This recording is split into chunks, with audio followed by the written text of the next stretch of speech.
প্রিয় শিক্ষার্থী, গত ক্লাসে আমরা ফুল অ্যাডারের বুলিয়ান ফাংশন সিম্পলিফিকেশন করে তার লজিক সার্কিট অঙ্কন করেছি। আজকে আমরা হাফ অ্যাডারের সাহায্যে ফুল অ্যাডার বাস্তবায়ন করব।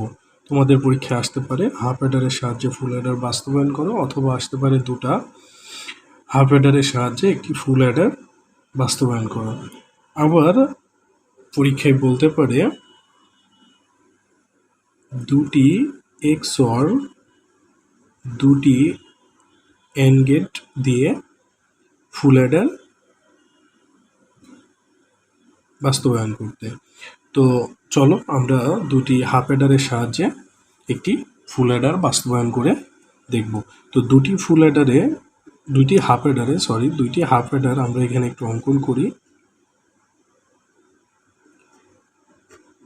দেখো, এটা একটা আমাদের হাফ অ্যাডার এ বি, এখানে সেটা হচ্ছে সি। আরেকটা হাফ অ্যাডার আমরা অঙ্কন করে নিই, এ বি, এখান থেকে বি, এটা একটা অ্যান্ড আসলো এস সি। একটু খেয়াল করে দেখো, দুইটা হাফ অ্যাডারে আমরা কি পাচ্ছি? দুইটা হাফ অ্যাডার থেকে আমরা একটা এক্সর মানে দুইটা এক্সর পাচ্ছি এবং দুইটা অ্যান্ড গেট পাচ্ছি। তো আমরা সহজেই চলো যে দুইটি এক্সর এবং দুইটি অ্যান্ড দিয়ে আমরা কি করব? ফুল অ্যাডার অঙ্কন করি।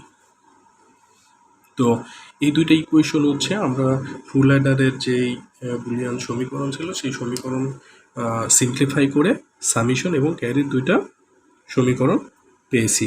তো এখন এখানে দেখো আমাদের ভেরিয়েবল আছে এ বি এবং সি। আমরা এখানে এ বি এবং সিআই নিয়ে নিলাম। তো এবার দেখো আমরা প্রথমে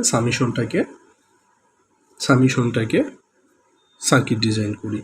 দেখো এখানে আছে এ এক্সর বি, আমরা এ এক্সর বিটাকে আগে নিয়ে নিই।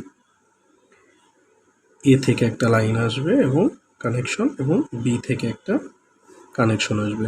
তারা কি অবস্থায় আছে? এক্সর অবস্থায় আছে। তাহলে আমরা এক্সর গেট ইউজ করলাম। তাহলে এখানে আসলো দেখো এ এক্সর বি। এখন আবার সিআই দেখো এর সাথে এক্সর অবস্থায় আছে। তাহলে আমরা একটা কানেকশন এখান থেকে নিয়ে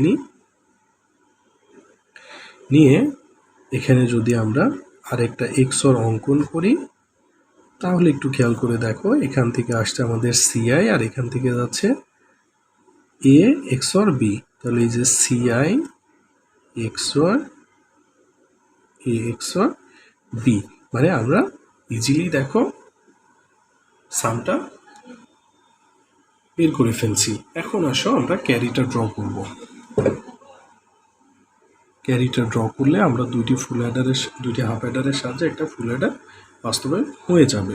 তো এখন আমরা দুইটা দেখো এক্সর গেট ইউজ করছি, আমরা এখন দুইটা অ্যান্ড গেট ইউজ করতে পারবো। তো সেই ক্ষেত্রে আমরা যদি ফাংশনের দিকে একটু তাকাই, দেখো এখানে আছে এ বি, কি অবস্থায় আছে? এ বি কোন অবস্থায় আছে। তাহলে আমরা যদি এখান থেকে এর কানেকশনটা নিই এবং এখান থেকে বির কানেকশনটা নিই, তাহলে দেখো কি হচ্ছে, এটা অ্যান্ড হলো। এখানে পাচ্ছি আমরা এ আর বি পাচ্ছি, তাই না? এ আর বি পেয়ে যাচ্ছি। এখন আমাদের লাগবে হচ্ছে এ এক্সর বি এবং সিআই। তো এই যে এখানে দেখো আমরা অলরেডি এ এক্সর বির কানেকশন তৈরি করে নিছি। তাহলে এখান থেকে আমরা কি করতে পারি? এই যে এ এক্সর বির একটা লাইন নিলাম, আর এই যে এখান থেকে দেখো এটা কিসের লাইন আসছে? এটা হচ্ছে সিআই। তাহলে এখান থেকে যদি আমরা একটা কানেকশন নিয়ে নিই, সিআই এর কানেকশন নিয়ে নিই, তাহলে কিন্তু আমাদের হয়ে যাচ্ছে। কারণ এখানে এ এক্সর বি এবং সিআই কি অবস্থায় আছে? আমাদের গুণ অবস্থায় আছে, মানে অ্যান্ড গেট আছে। তাহলে দেখো এই যে অ্যান্ড গেটে আমরা কি পেলাম? সিআই এ এক্সর বি পাইছি। কিন্তু দেখো এ বি আবার এই যে এটার সাথে যোগ আকারে আছে। তাহলে এই এ বিটাকে আমরা কি করব? এখন যোগ করে দেবো। আর যোগ করার জন্য কি গেট? আমরা একটা এক্সট্রা অর গেট ইউজ করব। তাহলে আমরা পাচ্ছি CI A XOR B plus A B, এটা ইজিক্যাল টু আমরা কি পাচ্ছি? সি পাচ্ছি। দেখো আমরা দুইটা হাফ অ্যাডার ইউজ করছি। এই যে দুইটা হাফ অ্যাডার ইউজ করে আমরা কি করতে পারছি, একটা ফুল অ্যাডার বাস্তবায়ন করতে পারছি খুব সহজে। তো পরীক্ষায় তোমাদের যদি বলে দুইটি এক্সর, দুইটি অ্যান্ড এবং একটি অর গেট ইউজ করে হাফ অ্যাডার ফুল অ্যাডার বাস্তবায়ন করো, তাহলেও এটা হবে। আবার যদি বলে হাফ অ্যাডারের সাহায্যে ফুল অ্যাডার বাস্তবায়ন করো, সেই ক্ষেত্রেও তোমরা কি করবা, সেম এই প্রশ্নটারই উত্তর লিখে দিবা।